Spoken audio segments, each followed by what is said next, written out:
Hello, everyone. Huddle Up Podcast. It is the 5 Observations with Big Jim. I am your host, Big Jim.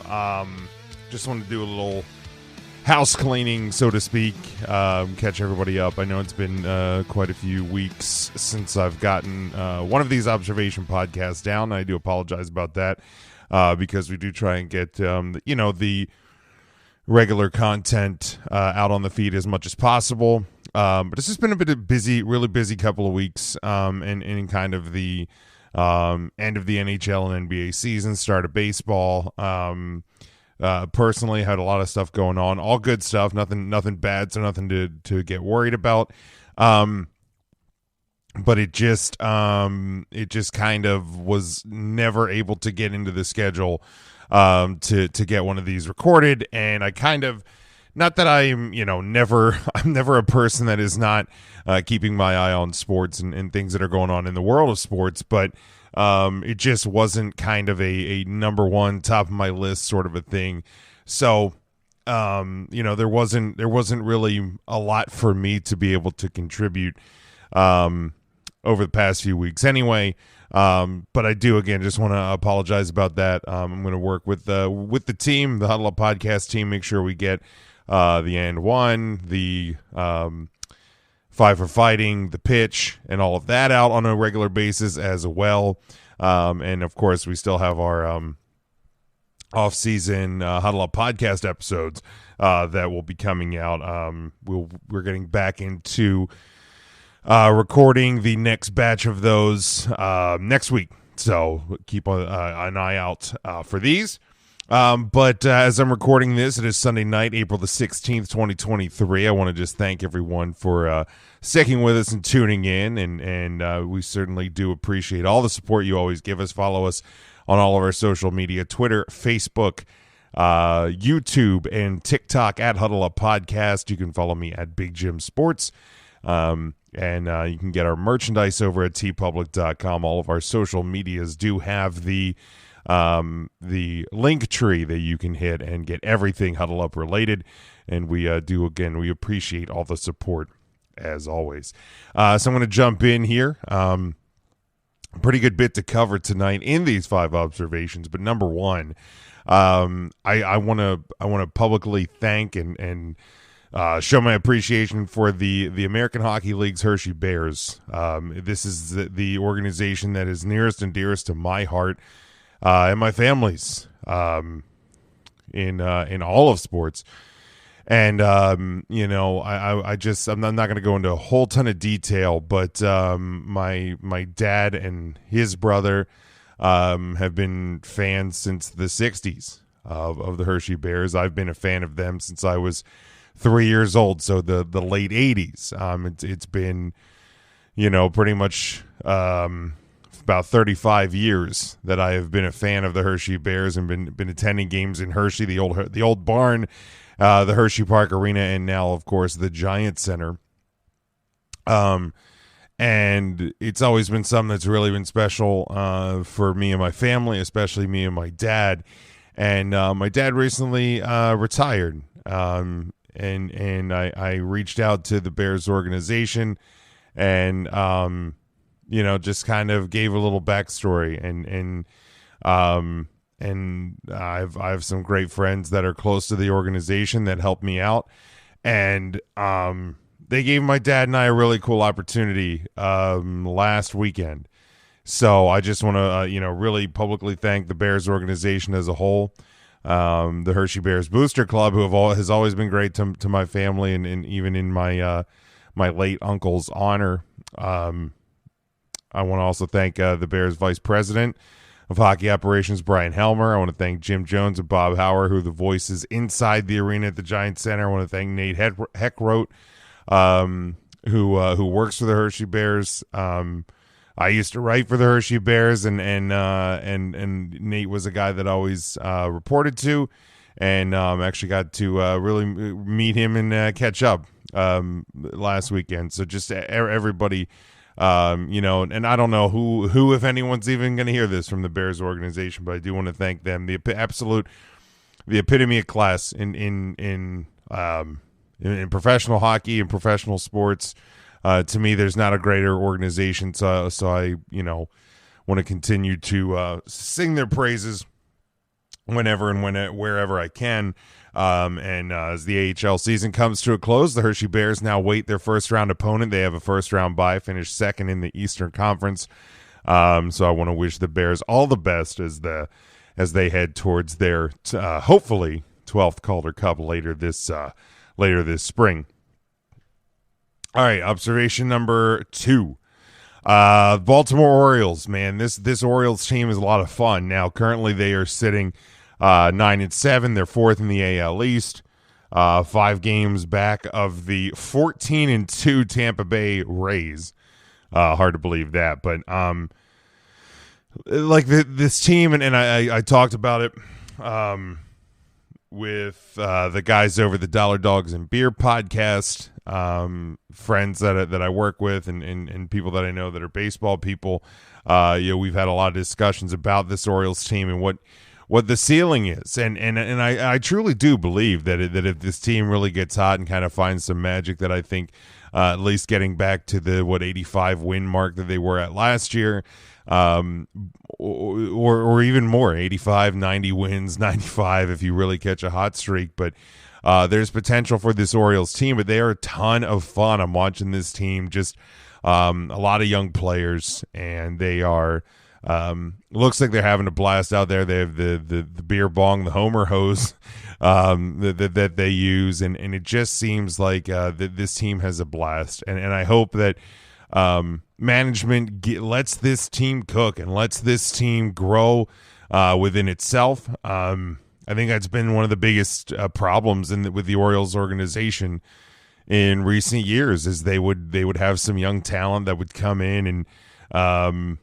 start to get hot and start to turn the fortunes of the team around, and then everything would get flipped upside down by the team management. And so I'm hoping that this team gets better and gets to grow within itself. They have a great farm system, and I would love to see them get more pitching and actually grow the team and try to improve them. But time will tell. But hopefully the Devil Rays, the Tampa Bay Rays, formerly known as the Devil Rays, will begin to cool off, and because the Orioles only one game behind the Yankees and the Blue Jays. So if things begin to stabilize a bit from the Rays' perspective, maybe the Orioles will have a little bit more of a fighting chance.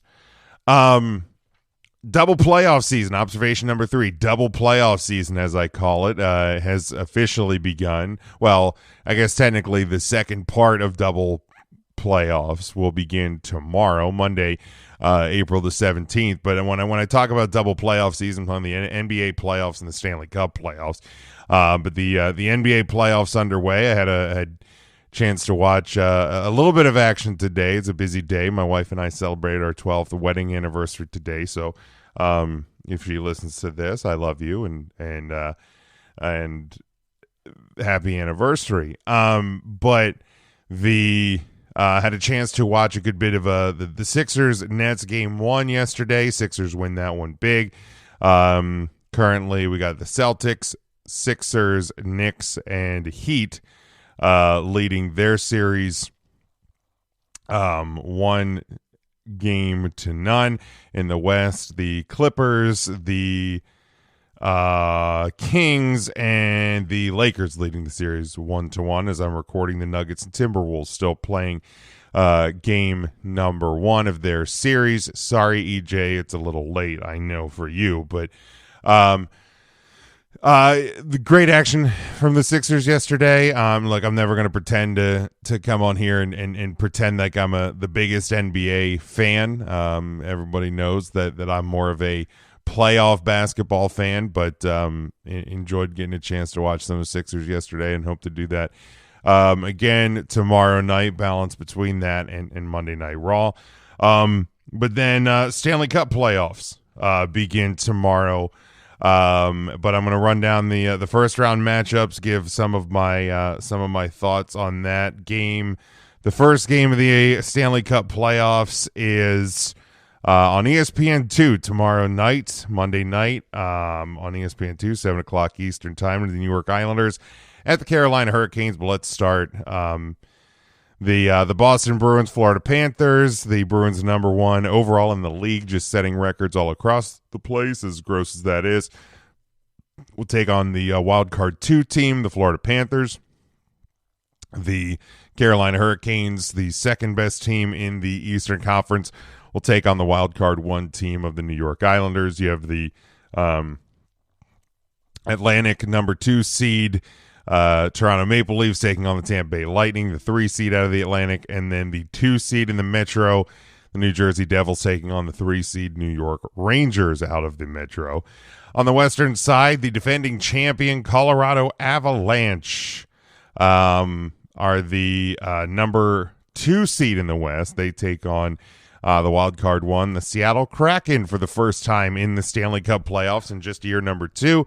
Congrats to Dave Haxtell and their group. And then the number 1 seed overall in the West, the Vegas Golden Knights, continue to be just a tremendous story. Only in the league, this is their 5th year, and have been to the playoffs, I believe, every season, or maybe they missed one. They will take on the wild card 2 Winnipeg Jets. The Dallas Stars, the 2 seed out of their division, will take on the number 3 seed the Minnesota Wild, and then the number 2 seed in their division, the Pacific, the Edmonton Oilers, taking on the Los Angeles Kings. And just from watching some of the action over the last couple weeks, I think the Eastern Conference, despite the Bruins' absolute dominance, if it's not going to be the Bruins coming out of the East, I think the East is going to have trouble with the Western Conference. I think the Western Conference teams are faster with more skill. The Eastern Conference seems to be like they have kind of this healthy balance of speed and skill, but I think the West teams overall are just crazy fast, crazy physical, and obviously tons of skill out there as well. But Avalanche and Kraken, look, I'll be up front. There's only one team in the West that I really don't want to see win. That's the Minnesota Wild. I'm not a Minnesota Wild guy. I think that there's that team plays with this weird arrogance that I don't necessarily understand. But any other team in the West, Colorado, Seattle, Dallas, Vegas, Winnipeg, Edmonton, Los Angeles, totally fine with any of those. The only team in the East that I'm even okay with winning the Stanley Cup is the Toronto Maple Leafs. I don't like any of the teams in the Metro Division. It's the Capitals Division. More on them later. And screw the Lightning, screw the Florida Panthers, and the last thing the city of Boston needs is another championship. But let's start out west. The Avalanche and the Kraken. The Kraken's the team I'm pulling for the most, so I'm going to pick them to win. I don't know if they can do it to defeat the defending champions. There's a pretty tall order. But I'll go Kraken in 6. I'll go Dallas over the Wild in 5. Vegas over Winnipeg in a sweep, and the Oilers over the Kings in 7. I want to go 7. And I'm going to give first round predictions. I'm not going to give my full on picks. Like I said, anybody but the Wild, the Bruins, the Rangers specifically. But like I said, I don't want any team in the East besides the Toronto. The Bruins-Panthers series, look, I hate to admit it, but this Bruins team, I don't know if there's a flaw on this team. I don't know if there's a gap with this team that isn't that there's nothing missing there. They're strong, they're physical, they're fast, they're super talented. They have just run roughshod through the NHL this year, and I just hope somebody can stop them. I'm going to go Bruins in 4 in this one. As much as I want to just throw up saying that, I'll go Bruins in 4. Maple Leafs and and the Lightning. I hate the Lightning. And I would love to see Toronto win. I'm going to pick them to win. I'm going to pick them to win in 6, get to that second round, and hopefully shake off some of this this curse, this black cloud hanging over Toronto come playoff time. The Hurricanes and the Islanders.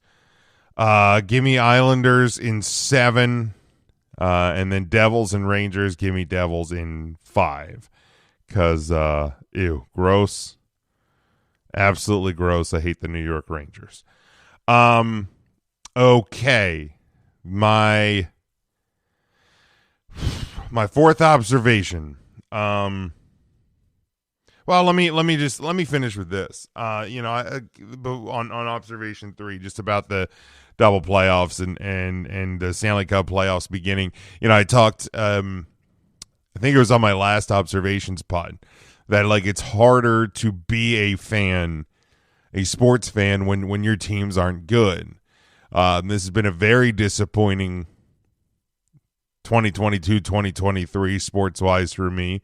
Notre Dame was this influx season with the first year of Marcus Freeman. They had a strong finish, but a bad start.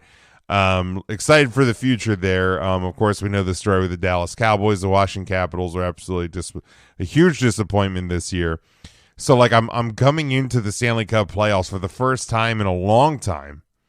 Not super excited about them. Usually, even if the Capitals aren't in it, or even if the Capitals get eliminated, I still love looking forward to watching everything play out.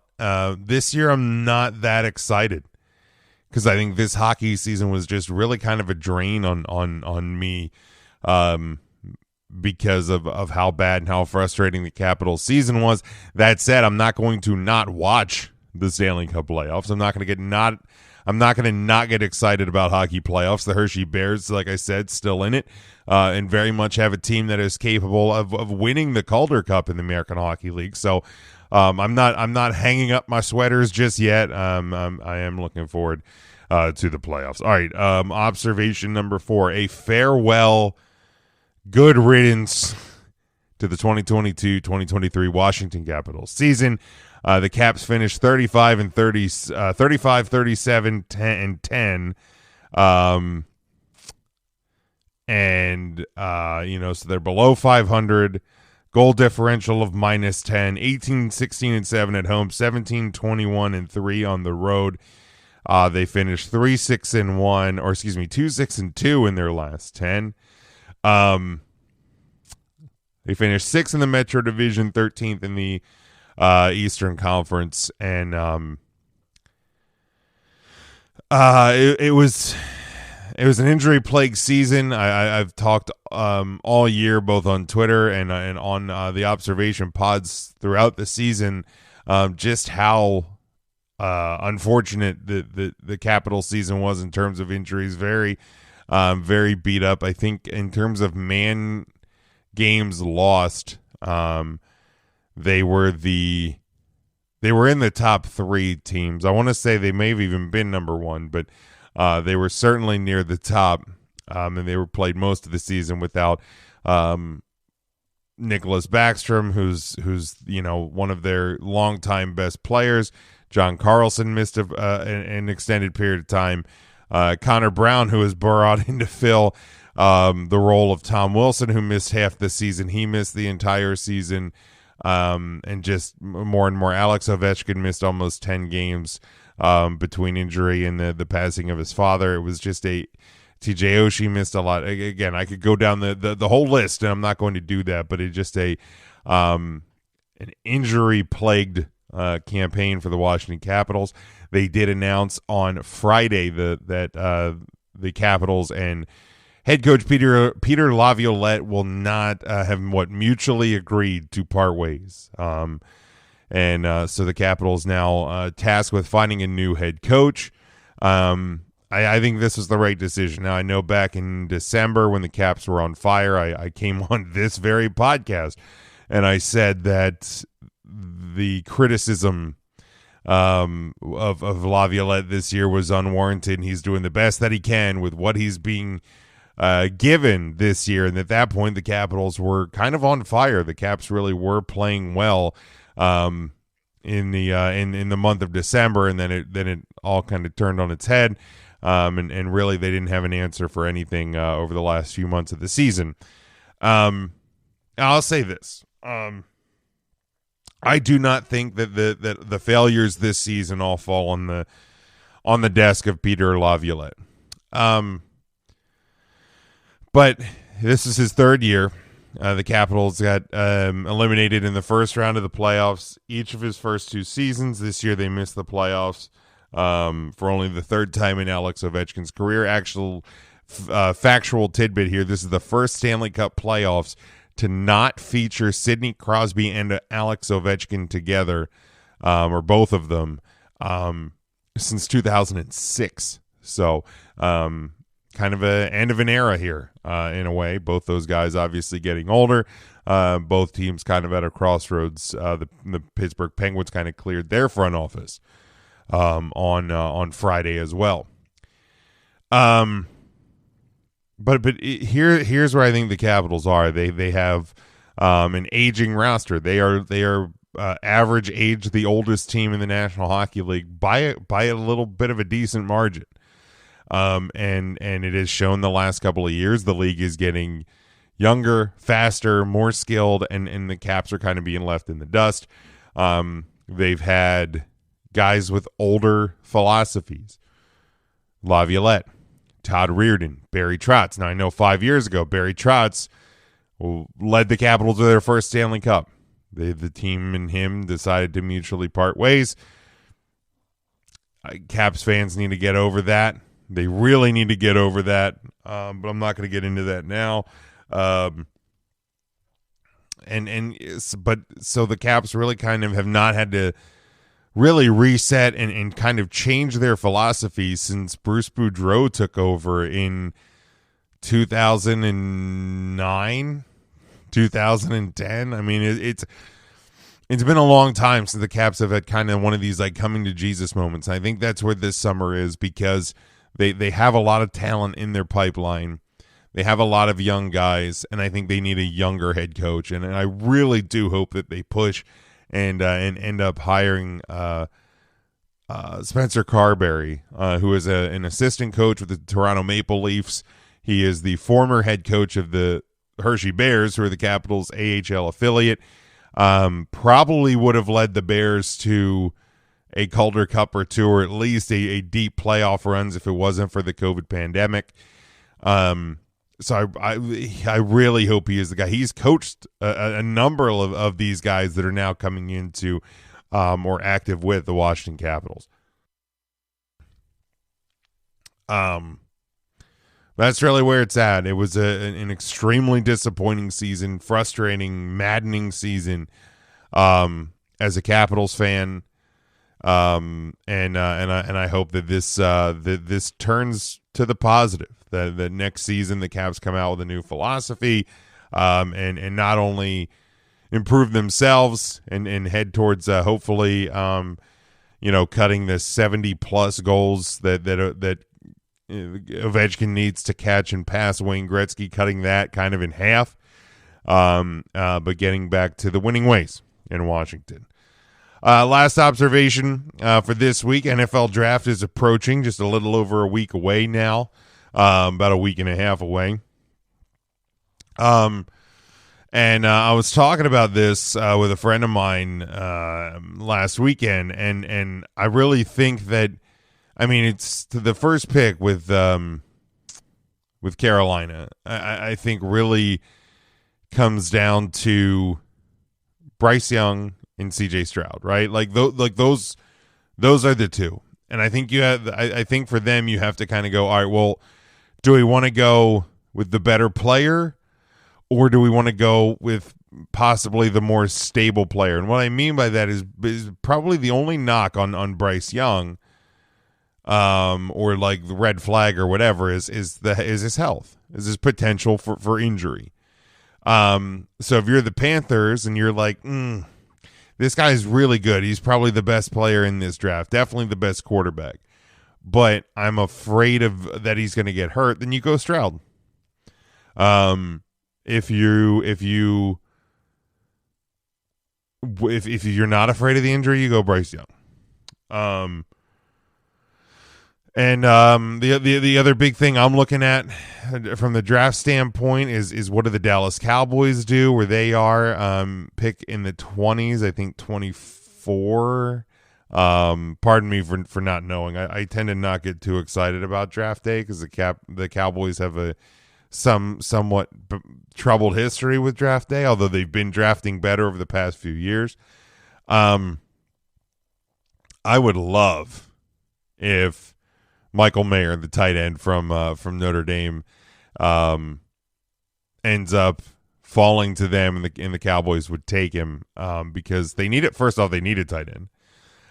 Second off, obviously, I would love it if a Domer went to the Cowboys in the first round for the first time since Zach Martin, I believe. And I still have my Zach Martin jersey in my closet, so gotta always show respect to the offensive linemen. If they can't get Michael Mayer, I think you have to look at secondary. I think you have to look at possibly the running back position, depending what's there. Now you need to fill the gap left by Zeke and to kind of be the complement to Tony Pollard, which I don't necessarily know that you have to do in the first round. The offensive line, you got to start continue to retool it. My biggest hope is Michael Mayer with the Cowboys' first pick. If they can't get him, maybe they can get a Schoonmaker from Michigan later on in the draft, because I think that's one of the greatest names in this year's draft is Schoonmaker. So we'll see. We'll have some draft coverage probably on the Huddle Up podcast that we record next week as we head in towards the draft. And I'll certainly give some of my thoughts on it on this show in the aftermath of it here in a couple of weeks. So it's going to wrap it up for me. Again, I appreciate everyone kind of sticking with us and standing by us as the content's gotten a little light over recent weeks, but we're going to do our best here to get back on track with all of the shows on the Huddle Up podcast feed. So make sure you do get subscribed. The Huddle Up Podcast Incorporated feed. So make sure you pay attention, look out for those. If there's anything you want us to cover in the Huddle Up Podcast off-season episodes as we go through the rest of April, May, June, July, and August, hit us up at Huddle Up Podcast on all social media, Huddle Up Podcast on YouTube as well, and subscribe to the show. Get our merchandise over at tpublic.com. Until next time, stay safe, stay smart, and go for the win.